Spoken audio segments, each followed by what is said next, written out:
Hi guys. So, அடுத்ததான் நம்ம பார்க்க ஒரு டாபிக் வந்து கரண்ட் எலக்ட்ரிசிட்டி. கரண்ட் எலக்ட்ரிசிட்டியில் ஃபர்ஸ்ட் நம்ம பேசிக் டெஃபினிஷன்ஸ்லேருந்து ஆரம்பிக்கலாம். ஃபர்ஸ்ட் பார்க்க போகிற டெஃபினிஷன் வந்து கரண்ட். கரண்ட் அப்படின்னா என்ன? கரண்ட் அப்படின்னா rate of flow of charge. அதாவது ஐ கரண்ட் நம்ம ஐயில் தான் எப்பவுமே டினோட் பண்ணுவோம். Is equal to charge per unit time. இதுதான் வந்து கரண்டோட டெஃபினிஷனு. இந்த கரண்ட்டுக்கு வந்து யூனிட் வந்து கூலும் பர் செகண்ட் இல்லைன்னா ஆம்பையர் யூனிட். இது வந்து எஸ்ஐ யூனிட்.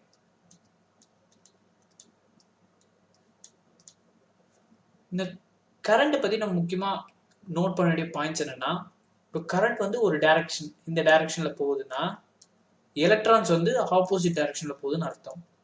ஸோ எப்பவுமே வந்து நம்ம பாசிட்டிவ் சார்ஜோட டைரக்ஷனை தான் வந்து கரண்ட்டாக வச்சுப்போம். இதுதான் வந்து ஜென்ரலாக டெஃபினிஷன். நெக்ஸ்ட் வந்து கரண்ட் வந்து ஒரு ஸ்கேலார் குவான்டிட்டி. ஸ்கேலார் குவான்டிட்டினா ஜென்ரலாக மேக்னிடியூட் இருக்கும், ஆனால் டைரக்ஷன் இருக்காது.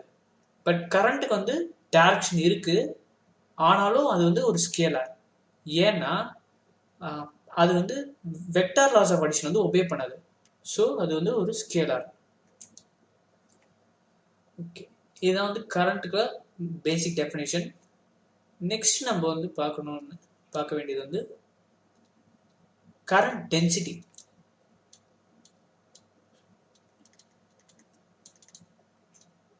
கரண்ட் டென்சிட்டினா என்ன அப்படின்னா, current flowing per unit area. Current density வந்து J is equal to current flowing per unit area S. இப்போ ஒரு ஒயர் இப்படி இருக்குன்னா அந்த ஒயருக்குள்ள கரண்ட் வந்து இந்த செல் ஃப்ளோ ஆகுது I. ஸோ நம்ம ஏதாவது ஒரு கிராஸ் செக்ஷனை கட் பண்ணி எடுத்தோம்னா அந்த இடத்துல போகிற கரண்ட்டை மட்டும் எடுத்து பார்த்தா நம்மளுக்கு கிடைக்கிற வேல்யூ வந்து J, கரண்ட் டென்சிட்டி. ஸோ இந்த கரண்ட் டென்சிட்டியோட ப்ராப்பர்ட்டி என்னன்னா, இது வந்து ஒரு வெக்டார். கரண்ட் ஒரு ஸ்கேலார், பட் இது வந்து ஒரு வெக்டார். இதோட டைரக்ஷன் வந்து இந்த கிராஸ் செக்ஷன் இருக்கு இல்லையா, கிராஸ் செக்ஷன் ஏரியா வந்து நம்ம ஏரியா வெக்டார்னு சொல்லுவோம். அந்த ஏரியா வெக்டார் வந்து அதோட டைரக்ஷன் பர்பண்டிகுலர் டு த சர்ஃபேஸாக இருக்கும். இதுதான் ஏரியானா அதோட பர்பண்டிகுலர்ல இருக்கும். ஸோ கரண்டோட டைரக்ஷன்லேயே இப்போ இருக்கு இந்த ஏரியா வெக்டார். இதை இப்போ நம்ம எஸ்ன்னு டினோட் பண்ணியிருக்கோம். ஸோ இது வந்து ஒரு வெக்டார் குவான்டிட்டி. இதோட யூனிட் எஸ்ஐ யூனிட் வந்து ஆம்பேர் பெர் மீட்டர் ஸ்கொயர். இதுதான் கரண்ட் டென்சிட்டியோட டெஃபினிஷன். நெக்ஸ்ட் என்ன பார்க்கணும்னா,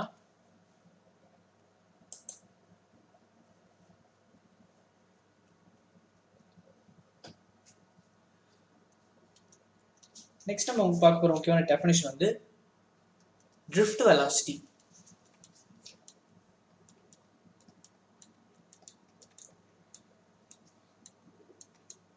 ட்ரிஃப்ட் வெலாசிட்டி மீடி. ட்ரிஃப்ட் வெலாசிட்டி அப்படின்னா என்ன? ஃபர்ஸ்ட் நம்ம வந்து ஒரு ஒயரை பார்ப்போம் ஜூம் பண்ணி. சப்போஸ் இந்த ஒயர் எப்படி இருக்குன்னா, இந்த ஒயர் வந்து கண்டக்டிங் மெட்டீரியலால் மேட் ஆயிருக்கு இல்லையா. ஸோ இதில் இருக்கிற ஆட்டம்ஸ் எல்லாம் இப்படி ஆட்டம்ஸ் இருக்கும்.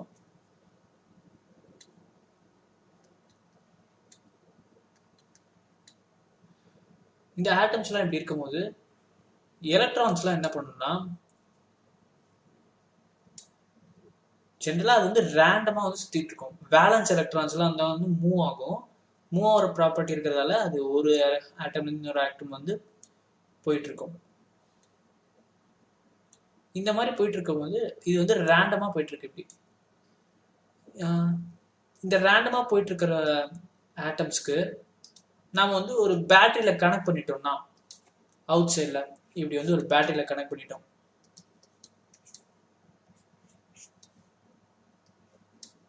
இப்போ என்ன ஆகும்னா,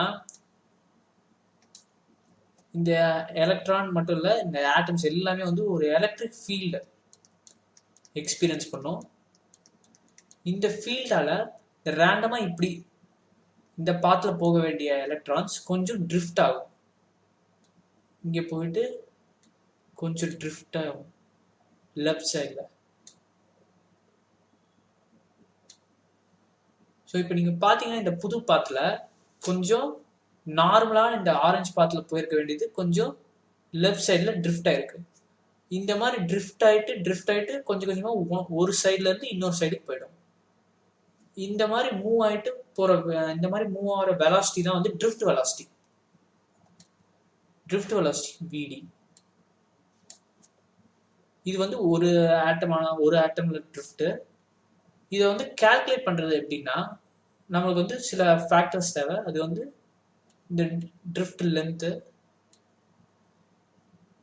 அப்புறம் average mean time tau. Average mean டைம்னா ஒரு கொலிஷன்ல இருந்து இன்னொரு கொலிஷனுக்கு இருக்கிற இன்டர்வல் தான் வந்து ஆவரேஜ் மீன் டைம். ஸோ இதெல்லாம் வந்து பேசிக் டேர்ம்ஸ். இந்த டேர்ம் வச்சு நம்ம எப்படி ட்ரிஃப்ட் வெலாசிட்டி கண்டுபிடிக்கிறது அப்படின்னு பார்ப்போம்.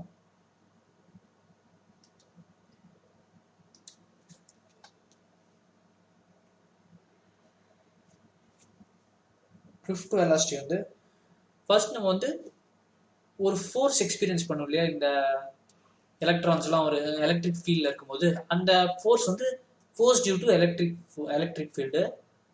அதுக்கான ஃபார்முலா வந்து சார்ஜ் இன்டு எலக்ட்ரிக் ஃபீல்டு. இதுதான் வந்து force due to electric field. இந்த ஃபோர்ஸ் வந்து mass into acceleration equal to Q வந்து சார்ஜ் ஆஃப் எலக்ட்ரான், அதனால வந்து E வச்சுப்போம். கேபிட்டல் E வந்து எலக்ட்ரிக் ஃபீல்டு ஈனே வச்சுக்கலாம். ஸோ ஆக்சலரேஷன் ஆஃப் எலக்ட்ரான் வந்து EE/m. இந்த ஆக்சலரேஷன்ல அது போயிட்டு இருக்கோம். இப்போ நம்ம என்ன பண்ணணும்னா அந்த லென்த் சொன்னோம் இல்லையா, ட்ரிஃப்ட் லென்த்து, அந்த ட்ரிஃப்ட் லென்த்தை கண்டுபிடிக்கணும். இதுக்கு வந்து half a t square use பண்றேன் நான். t வந்து tau square is equal to half a வந்து EE/m இன்டு டவ் ஸ்கொயர். இது வந்து லென்த்து. இந்த லென்த்ல இருந்து நம்ம ட்ரிஃப்ட் வெலாசிட்டி கண்டுபிடிச்சிடலாம். ட்ரிஃப்ட் வெலாசிட்டி என்ன அப்படின்னா drift velocity vd is equal to length by time L/tau. Okay, இப்போ drift velocity is equal to length வந்து half EE/m tau square divided by tau. இதுவும் கேன்சல் ஆயிடும். equal to E tau by 2m into E. Drift வெலாசிட்டியோட general formula. இதில் வந்து electric field வந்து vary ஆகும் இந்த கரண்ட்டுக்கு ஏற்ற மாதிரி. கரண்ட்டை நம்ம எவ்வளோ வோல்டேஜ் கொடுக்கணுமோ, மீதி எல்லாமே வந்து அந்த மெட்டீரியலில் டிபெண்ட் பண்ணும்.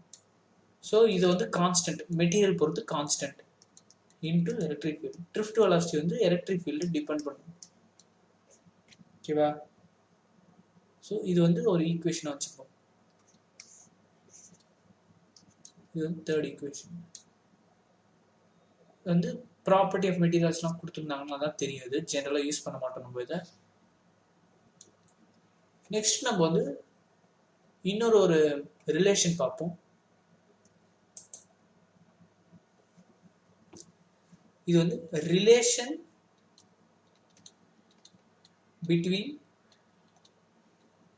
Drift velocity vd and current density J. Drift velocity இப்போ பார்த்து நம்ம வந்து வெலாசிட்டி, எந்த வெலாசிட்டியில் வந்து எலக்ட்ரான்ஸ் ஒரு சைட்லேருந்து இன்னொரு சைடில் மூவ் ஆகுது. கரண்ட் டென்சிட்டி வந்து கரண்ட் பெர் யூனிட் ஏரியா. ஓகேவா? ஸோ இது ரெண்டுக்கும் எப்படி ரிலேட் பண்ணுறது அப்படின்னு பார்க்கணும்.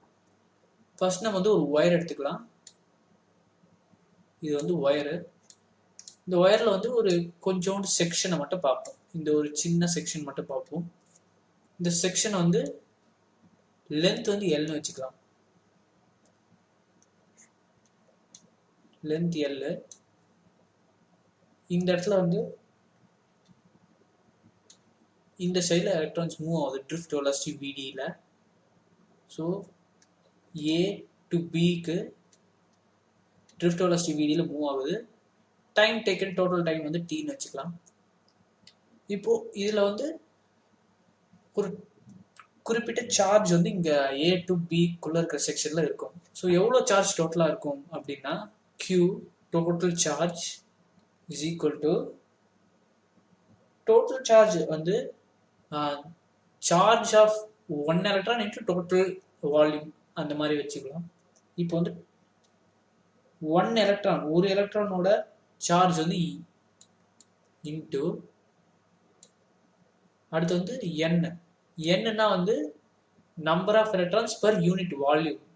ஒரு வால்யூம்ல ஒரு சின்ன யூனிட் எடுத்தோம்னா எவ்வளோ எலக்ட்ரான் இருக்கும் அப்படின்றது n into total volume.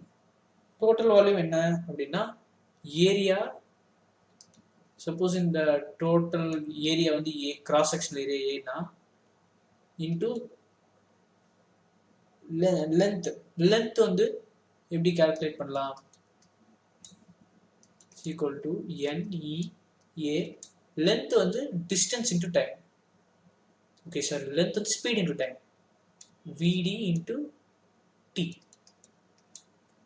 So total charge இதுதான் வந்து டோட்டல் சார்ஜ். இதுலேருந்து நம்ம டைம் வந்து டிவைட் பண்ணோம்னா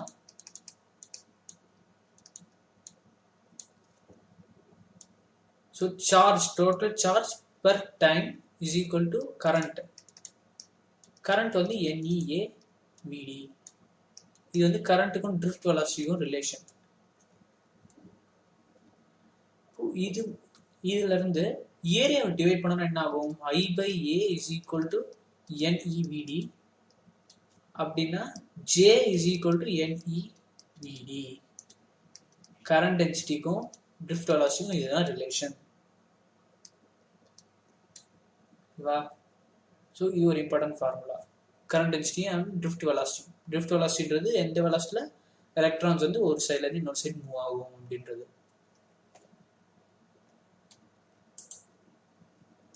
நெக்ஸ்ட் நம்ம வந்து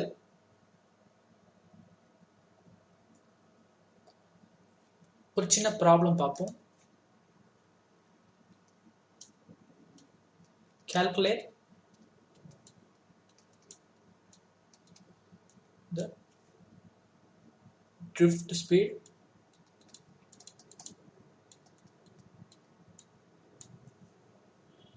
of electrons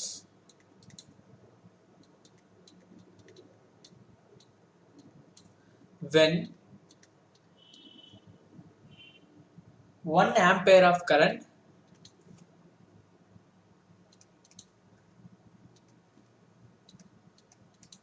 exists in a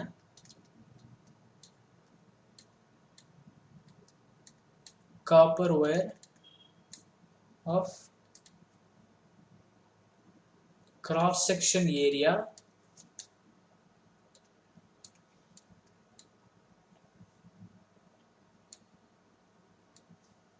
millimeter.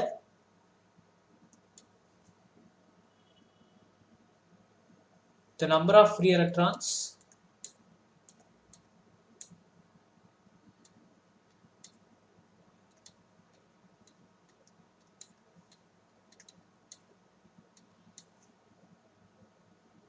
in 1 centimeter square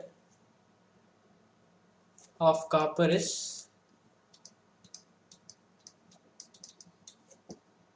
8.5 into 10 power 22. So அவங்க என்னென்ன கொடுத்துருக்காங்கன்னா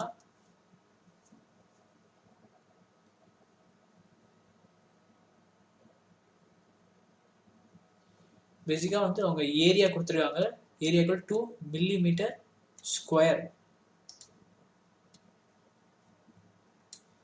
is equal to millimeter square வந்து நம்ம மீட்டர் ஸ்கொயரில் மாற்றோம்னா 2 into 10 power minus 6 metre square area கொடுத்துட்டாங்க.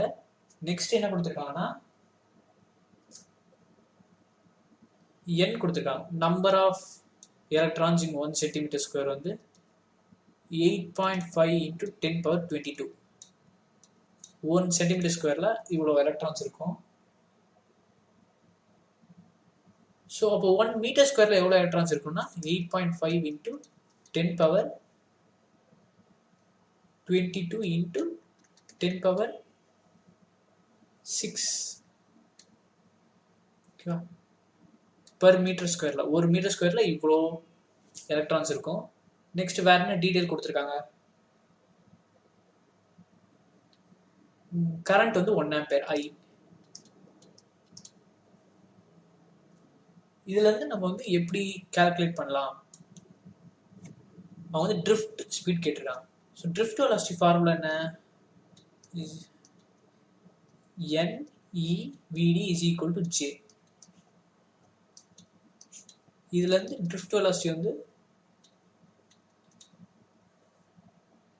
J by NE அப்படின்னா J வந்து current by area, so I by ANE. I by ANE. இந்த I by ANE இதில் வந்து எல்லாமே சப்ஸ்டியூட் பண்ணலாம். Drift velocity is equal to current 1 ampere divided by area எவ்வளோ 2 into 10 power minus 6 into N வந்து 8.5 into 10 power 22 into 10 power 6 into E, charge of electron. Charge நமக்கு தெரியும் 1.6 into 10 power minus 19 coulombs. இதுதான் charge of electron. So இப்போ இதை நம்ம calculate பண்ணோம்னா கடைசி என்ன வரும்னா 0.036 millimeter per second. இதுதான் வந்து speed of drift speed of electron. So இப்படிதான் drift speed கண்டுபிடிக்கணும்.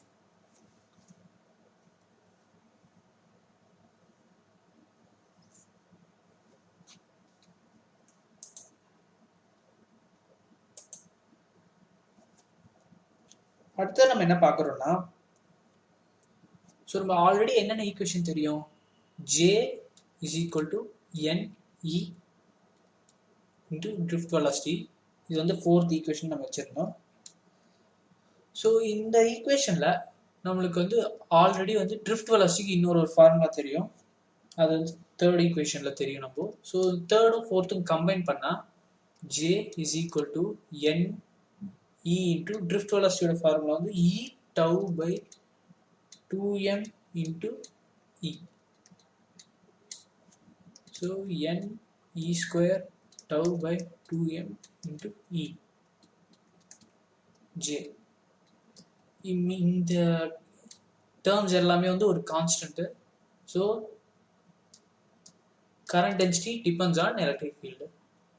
இப்போ இந்த கான்ஸ்டன்ட் வந்து நம்ம ஒரு வேற ஒரு ப்ரொபோர்ஷனாலிட்டி கான்ஸ்டன்ட் வச்சு ரீப்ளேஸ் பண்ணுவோம். இது வந்து sigma J is equal to sigma E.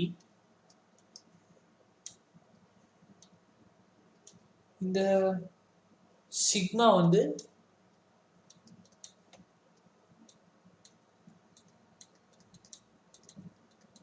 Conductivity, coefficient of conductivity. So இந்த சிக்மா வந்து ரொம்ப ரொம்ப முக்கியம்.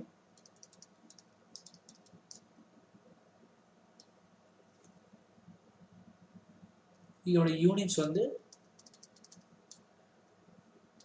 மோ மீட்டர் இன்வர்ஸ் இல்லை ஹோம் இன்வர்ஸ் மீட்டர் இன்வர்ஸ். இந்த ஹோம் அப்புறம் இது இந்த ஹோம் எப்படி வந்துச்சுன்னு நான் வந்து லேட்டராக சொல்கிறேன். ஸோ இதுதான் வந்து கரண்ட் டென்சிட்டியோட ஒரு இம்பார்ட்டண்டான relation. J is equal to sigma E. ஓகேவா?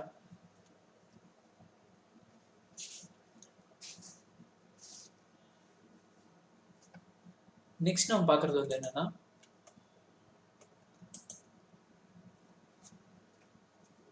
நெக்ஸ்ட் இது வந்து முக்கியமான டாபிக். இது வந்து ஓம்ஸ் லா. ஓம்ஸ் லா அப்படின்னா என்னன்னா, இப்போ வந்து ஒரு ஒயர் எடுத்துப்போம், ஒரு சர்க்கியூட் எடுத்துக்கலாம். சர்க்கியூட்ல வந்து ஒரு பேட்டரி இருக்கு, ஒரு ரெசிஸ்டர் கனெக்ட் பண்ணியிருக்கோம். இந்த ரெசிஸ்டருக்கு வந்து ரெசிஸ்டன்ஸ் வந்து R. ரெசிஸ்டன்ஸ் எல்லா ரெசிஸ்டருக்கும் வந்து ஒரு ரெசிஸ்டன்ஸ் இருக்கும், அது வந்து Rன்னு வச்சுக்கலாம். இங்கே வந்து பொட்டன்ஷியல் டிஃபரன்ஸ் V, கரண்ட் வந்து ஃப்ளோ ஆகுது I. ஓம்ஸ்ல என்ன சொல்லுதுன்னா V is equal to IR. இதுதான் ஹோம்ஸ் லா. இது வந்து R வந்து ரெசிஸ்டன்ஸ்.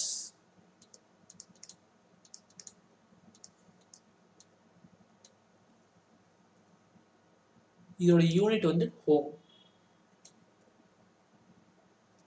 ஸோ யூனிட்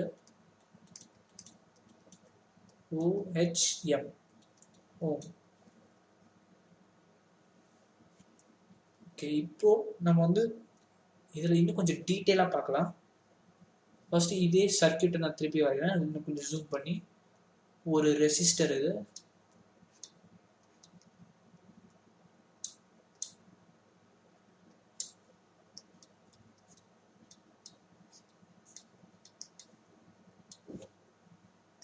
இதில் வந்து பொட்டன்ஷியல் டிஃபரன்ஸ் V இருக்கு, current I.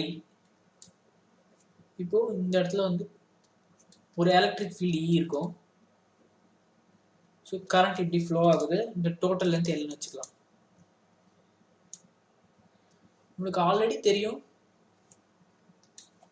J is equal to sigma E ன்னு சொல்லிட்டு இப்போ தான் கண்டுபிடிச்சோம். ஸோ Jனா வந்து I by area is equal to sigma into E. இதில் Eக்கும் பொட்டன்ஷியல் டிஃபரன்ஸ் Vக்கும் ரிலேஷன் என்னன்னா V by L is equal to E. Electric field வந்து potential difference divided by length. So E வந்து V by L. இதில் இருந்து V எடுப்போம். V is equal to 1 by sigma into L by A into current. So இப்போ இந்த terms எல்லாமே ஒயரை depend பண்ணும். கரண்ட் மட்டும் வேரி ஆகும். இப்போ இந்த 1 by sigma வந்து நான் வந்து ரீப்ளேஸ் பண்ணுறேன் ரோவால் into L by A into I. இந்த ரோ என்னன்னு கேட்டிங்கன்னா இது வந்து ரெசிஸ்டிவிட்டி.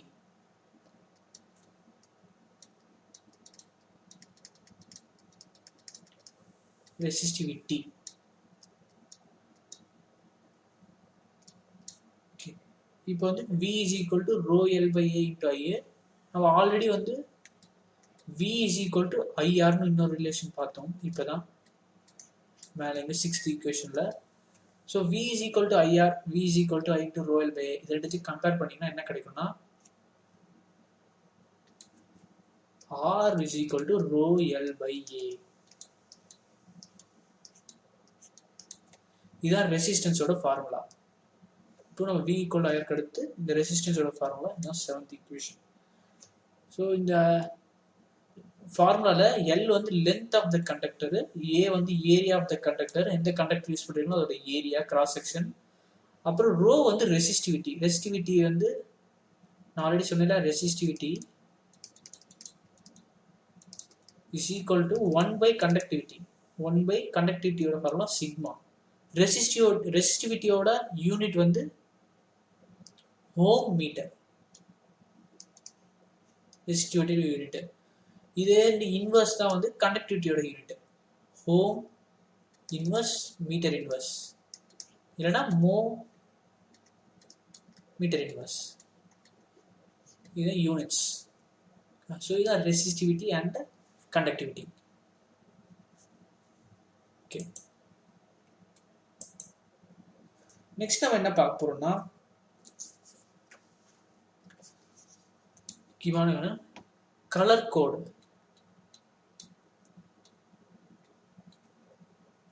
இன் ரெசிஸ்டர்ஸ். கலர் கோட் இன் ரெசிஸ்டர்ஸ். நீங்கள் வந்து வீட்டில் இருக்கிற அப்ளையன்சஸ்லாம் பார்த்தீங்கன்னா சில இடத்துல ரெசிஸ்டர்ஸ் இருக்கும். ரெசிஸ்டரில் நீங்கள் வந்து நல்லா கவனிச்சிங்கன்னா ஸ்ட்ரைப்பாக இருக்கும் கலராக.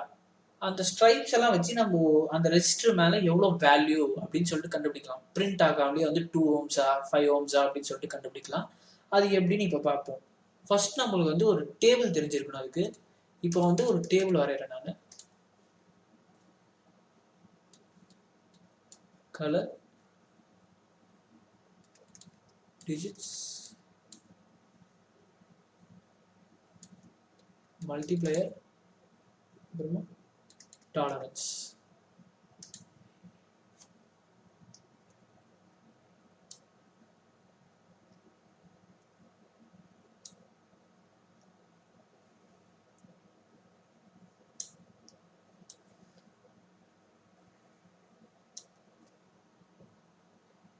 இப்போ வந்து ஒன்றுன்னா எழுதலாம். ஃபர்ஸ்ட் வந்து colour black, brown,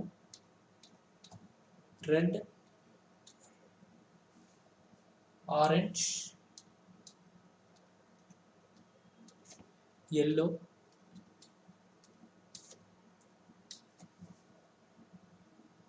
green, blue, violet,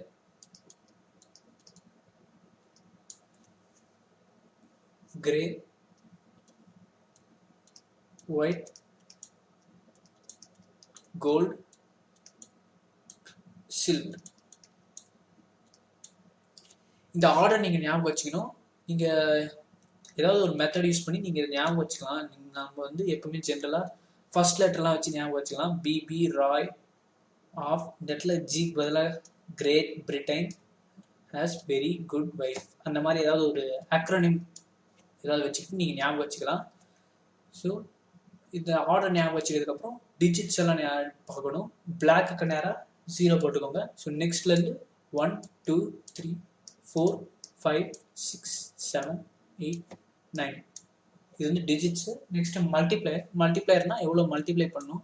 1 10 power 1 digit, நீங்கள் 2னா 10 square, 10 power 3 10 power 4 10 power 5 10 power 6 10 power 7 10 power 8 10 power 9, இது மல்டிப்ளையர். டாலரன்ஸ் வந்து நம்மளுக்கு வந்து கோல்டுக்கும் சில்வருக்கு மட்டும்தான் பார்ப்போம். கோல்டுக்கு வந்து 5%, சில்வருக்கு வந்து 10%. ஓகேவா? இங்கே மல்டிப்ளையர் வந்து கோல்டு வந்து 0.1, சில்வருக்கு வந்து 0.01. ஓகேவா? இது வந்து டேபிள். இந்த டேபிள் வச்சு நம்ம கால்குலேட் பண்ணலாம் ஒரு ரெசிஸ்டரோட வேல்யூவை. ஓகேவா? இப்போ நான் வந்து ஒரு ரெசிஸ்டர் வரைகிறேன். இது வந்து ஒரு ரெசிஸ்டர், இதை நம்ம கனெக்ட் பண்ணியிருக்கோம். இந்த ரெசிஸ்டர் வந்து நம்ம எப்படி கண்டுபிடிக்கலாம்? அதில் வந்து ஸ்ட்ரைப்பாக கொடுத்துருப்பாங்க. நம்ம ஒன்று ஒன்றா பார்ப்போம். ஸோ எக்ஸாம்பிளுக்கு வந்து இங்கே ஃபர்ஸ்ட் வந்து ஒரு ப்ளூ ஸ்ட்ரைப் இருக்கு, செகண்ட் வந்து ஒரு கிரீன் ஸ்ட்ரைப் இருக்கு, தேர்ட் ஒன் வந்து ஒரு ஆரஞ்ச் ஸ்ட்ரைப் இருக்கு, நெக்ஸ்ட் வந்து ஒரு சில்வர் ஸ்ட்ரைப் இருக்கு. இதை வச்சு நம்ம இந்த ரெசிஸ்டர் வந்து எவ்வளோ ஓம்ஸ் அப்படின்னு கண்டுபிடிக்கணும்னா, ஃபர்ஸ்ட் ஸ்டெப் என்ன பண்ணணும்? ஃபர்ஸ்ட் ஸ்ட்ரைப் பார்க்கணும். இது வந்து ஃபர்ஸ்ட் டிஜிட். ஃபர்ஸ்ட் டிஜிட் வந்து ப்ளூ எங்க இருக்கு? ப்ளூ இதோ இங்க இருக்கு. இது வந்து 6. ஸோ ஃபர்ஸ்ட் டிஜிட் வந்து 6. நெக்ஸ்ட் நம்ம வந்து கிரீன் பார்க்குறோம். இந்த கிரீன் வந்து second digit. So second digit என்ன? கிரீன் வந்து 5. ஸோ 65. நெக்ஸ்ட் நம்ம பார்க்குறது வந்து மல்டிப்ளையர் வந்து என்ன கொடுத்துருக்குன்னா ஆரஞ்சு கொடுத்துருக்கு. ஆரஞ்சு வந்து இங்கே இருக்குது. ஆரஞ்சு வந்து அதோட multiplier 10 power 3. So 65 into 10 power 3. Next டாலரன்ஸ்னா எவ்வளோ சேஞ்ச் ஆகும்? இந்த வேல்யூ 65 × 10 பவர் 3 இந்த ஹீட்டாலேயோ இல்லை எதாலேயோ எப்படி வந்து கொஞ்சம் சேஞ்ச் ஆகும்ல லைட்டாக. ஸோ அந்த எவ்வளோ மேக்ஸிமம் சேஞ்ச் ஆகும் அப்படின்ற சொல்கிறது தான் டாலரன்ஸு. இந்த டாலரன்ஸ் வந்து சில்வர் கொடுத்துருக்கு. சில்வருக்கு நேராக வந்து டாலரன்ஸ் 10% கொடுத்துருக்கு. அப்படின்னா ப்ளஸ் ஆர் மைனஸ் 10% சேஞ்ச் ஆக வாய்ப்பு இருக்கு. இதுதான் வந்து இவ்வளோ ஓம்ஸ். இதுதான் வந்து வேல்யூ ஆஃப் ரெசிஸ்டர். ஸோ அந்த ரெசிஸ்டருக்கு வந்து இவ்வளோ வேல்யூ இருக்கும். இதுதான் வந்து ரெசிஸ்டர் வந்து ஒரு ரெசிஸ்டர் கலர் கோட் வச்சு எப்படி ரெசிஸ்டன்ஸ் கண்டுபிடிக்கணும் அப்படின்னு சொல்றது. நெக்ஸ்ட் நம்ம என்ன பார்க்க போறோம்னா,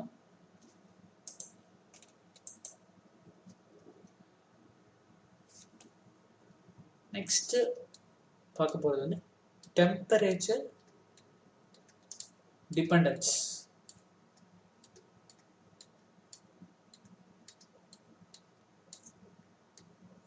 ஆஃப் ரெசிஸ்டர் வந்து டெம்பரேச்சரை பொறுத்து மாறும். அதோட ரெசிஸ்டன்ஸும் சரி ரெசிஸ்டிவிட்டியும் சரி. அது எப்படி மாறும் அப்படின்னு சொல்லிட்டு பார்ப்போம்.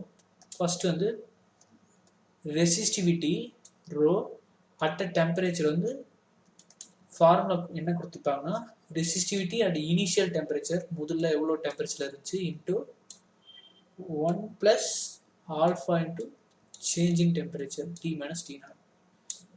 இதில் வந்து ஆல்ஃபா அப்படின்றது என்னன்னா டெம்பரேச்சர் கோஎஃபிஷியன்ட் ஆஃப் ரெசிஸ்டிவிட்டி.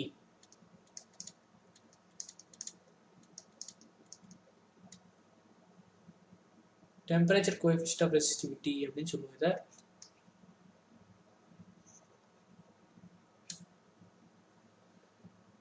இதுதான் வந்து எப்படி வந்து ரெசிஸ்டிவிட்டி சேஞ்ச் ஆகுது அப்படின்றதுக்கு ஃபார்முலா.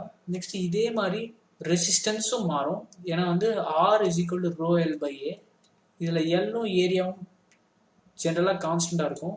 ஸோ ரோ சேஞ்ச் ஆச்சுன்னா அதுக்கேற்ற மாதிரி ஆரும் அதே சேமாக சேஞ்ச் ஆகும்.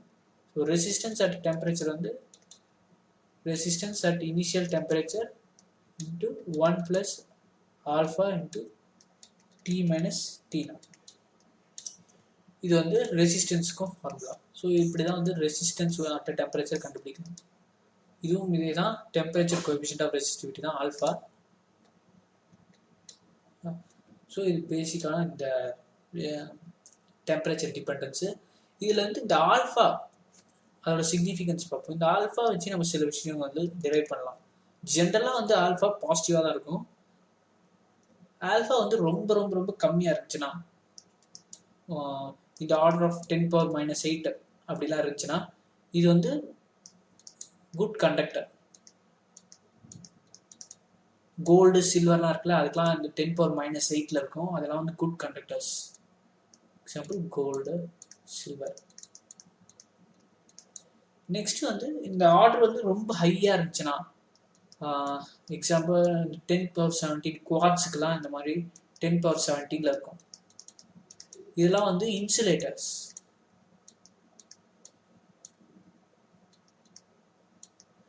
இப்போ வந்து இந்த கரண்ட்டை வந்து பாஸ் பண்ண விடாது. எக்ஸாம்பிள் வந்து கிளாஸும் சொல்லலாம். இந்த குவாட்ஸு, கிளாஸு இதெல்லாம் வந்து சரிலாம் பாஸ் பண்ண விடாது இன்சுலேட்டர்ஸ் இதெல்லாம். நெக்ஸ்ட் வந்து இன்னொரு இது என்னன்னா இந்த 100, 1, 0.1 இந்த மாதிரி ரேஞ்சில் இருக்கிறதுலாம் வந்து செமி கண்டக்டர்ஸ்.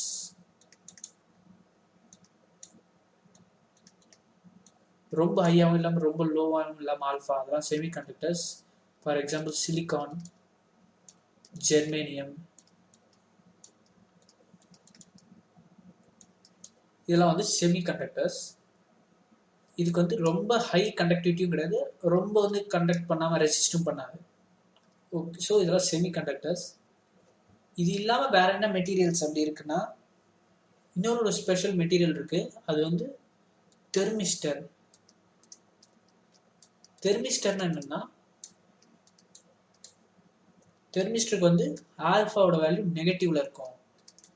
இந்த இப்போ நான் சொன்ன மூணுத்துக்குமே வந்து பாசிட்டிவ்ல இருக்கும் ஆல்ஃபா, இதுக்கு மட்டும் நெகட்டிவ்ல இருக்கும். ஆல்ஃபா நெகட்டிவ்ல இருந்துச்சுன்னா என்ன ஆகும்னா டெம்பரேச்சர் இன்க்ரீஸ் ஆக ரெசிஸ்டிவிட்டி கம்மியாகும். இதுக்கு மட்டும் மற்ற எல்லாத்துக்கும் வந்து ரெசிஸ்டிவிட்டி இன்க்ரீஸ் ஆகும் டெம்பரேச்சர் இன்க்ரீஸ் ஆக. ஸோ இந்த மாதிரி ஒரு மெட்டீரியல் வந்து thermistor, conductor, insulator, thermistor. Next வேற என்ன இருக்குன்னா இன்னொரு மெட்டீரியல் இருக்கு. அதுக்கு வந்து சூப்பர் கண்டக்டர். பேர்லயே இருக்கு சூப்பர் கண்டக்டர் அப்படின்னா ஹை கண்டக்டிவிட்டி, ரொம்ப ஹை கண்டக்டிவிட்டி இருக்கும். அதனால வந்து ரெசிஸ்டிவிட்டி 0வா இருக்கும். ரெசிஸ்டிவிட்டி 0னா ரொம்ப ஹை கண்டக்டிவிட்டி. ஸோ இந்த மாதிரி ஒரு ப்ராப்பர்ட்டி இருக்கிற மெட்டீரியல்லாம் வந்து சூப்பர் கண்டக்டர். நம்ம கூல் பண்ணிட்டே வரணும்னா ஒரு குறிப்பிட்ட டெம்பரேச்சர், கிரிட்டிக்கல் டெம்பரேச்சர் கீழே போயிடுச்சுன்னா அது வந்து சூப்பர் கண்டக்டிவிட்டி எக்ஸிபிட் பண்ணும். ஸோ இந்த டெம்பரேச்சர் பேர் கிரிட்டிக்கல் டெம்பரேச்சர்.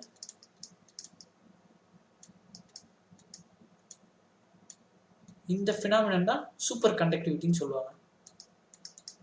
ஒரு குறிப்பிட்ட டெம்பரேச்சர் கீழே போனதுக்கப்புறம் சில மெட்டீரியல்ஸ்லாம் வந்து கம்ப்ளீட்டாக வந்து கண்டக்ட் பண்ண ஆரம்பிச்சிடும். எவ்வளோ எலக்ட்ரிசிட்டி கொடுக்குமோ அது வந்து வேஸ்டேஜே ஆகாமல் போயிடும். ஸோ அதெல்லாம் வந்து சூப்பர் கண்டக்டர்ஸ். ஓகேவா? ஸோ இதெல்லாம் வந்து ஜென்ரலாக எப்படி கிளாசிஃபை பண்ணுவோம் அப்படின்னு சொல்கிறது.